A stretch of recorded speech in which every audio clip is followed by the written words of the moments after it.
So what we're going to do today is we're going to make microwaveable meringues. Microwaveable meringues, I hear you say. That sounds really great, but I thought meringues were really complicated.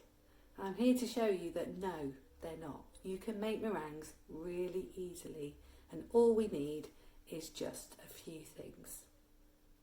An egg and some icing sugar. The first step in our process is going to be separating our egg.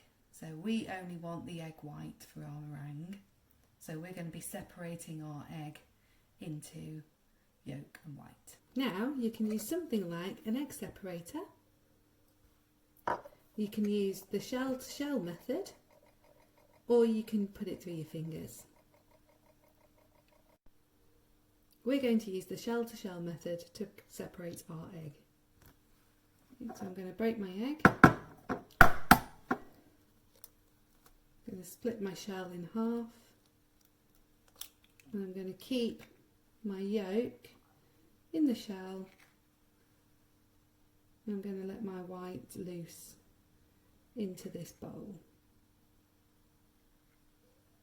with the aim of keeping all the yolk nice and intact but having our white separate. The next thing that we're going to need is our icing sugar. So we're going to grab our scales. We're going to weigh out 300 grams of icing sugar.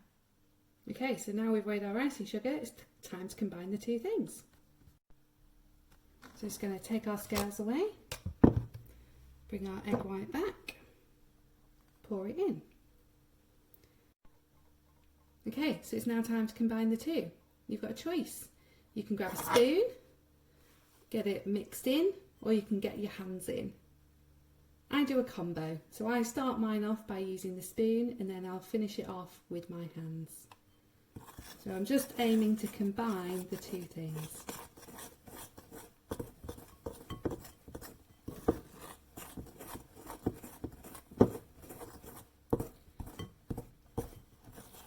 So in the middle of the bowl, you can see that it's starting to come together.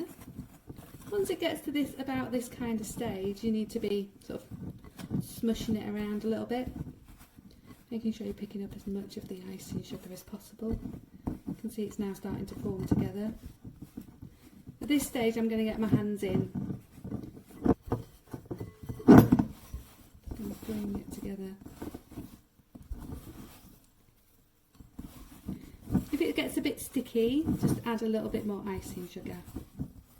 You need to be able to use your hands on this, so I'm going to be rolling it out.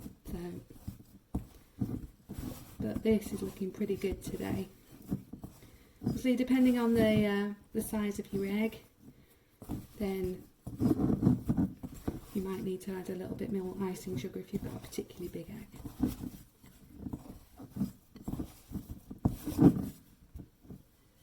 Okay, and we're done.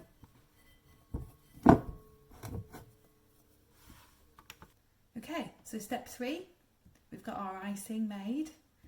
We're now going to break it up into small pieces that are about the size of a golf ball.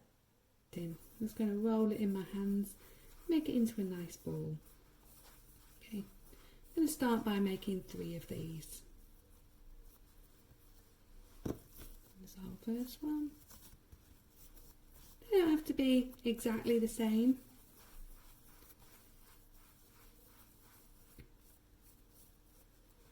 And the second one.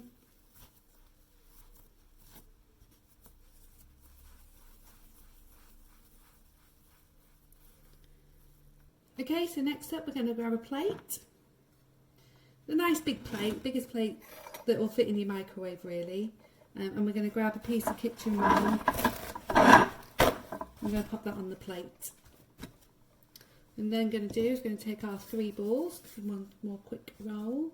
Just going to pop them onto our plate, give them some space between them, so this is going to grow in the microwave. Okay.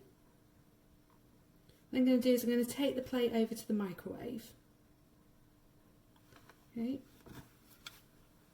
Just going to pop them in the microwave. close the door. I'm going to set the timer for 90 seconds. Turn it on.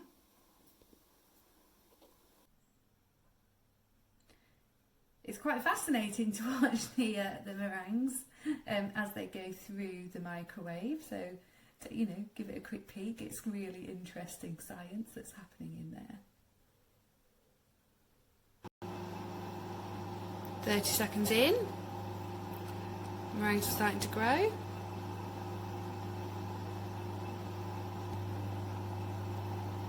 Okay, we've now been cooking for a minute. Sort of see the meringues really gaining size now. Okay, we're nearly done now.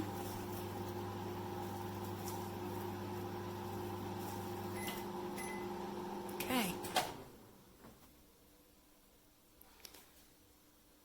So what we've got now is a very hot plate, so just watch yourself. And bring these back over here.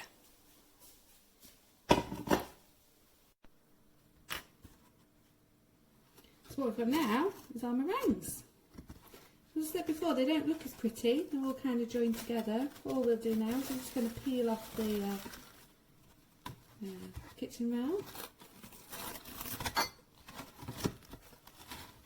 Separate them out a little bit.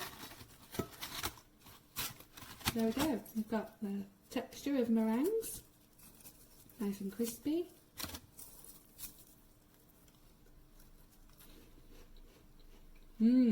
Tastes really good, but that lovely texture of them. All ready to go. So now our meringues have come out of the microwave, it's just time to eat them. They need about a minute to cool down, but that's all. And they're ready to go. So also, microwaveable meringues, as well as being really accessible to a lot of people because you need really limited equipment, they're also really quick. So we tend to have in our freezer frozen fruits that you can just pull out and defrost. You know, that's a great instant pudding. So, you know, if you're looking for something, you know, you've got unexpected guests, or you just want a really quick, easy pudding, having fruit in the freezer ready to go, microwaveable meringues, that's great. That's a really great pudding that people will think you've spent hours over.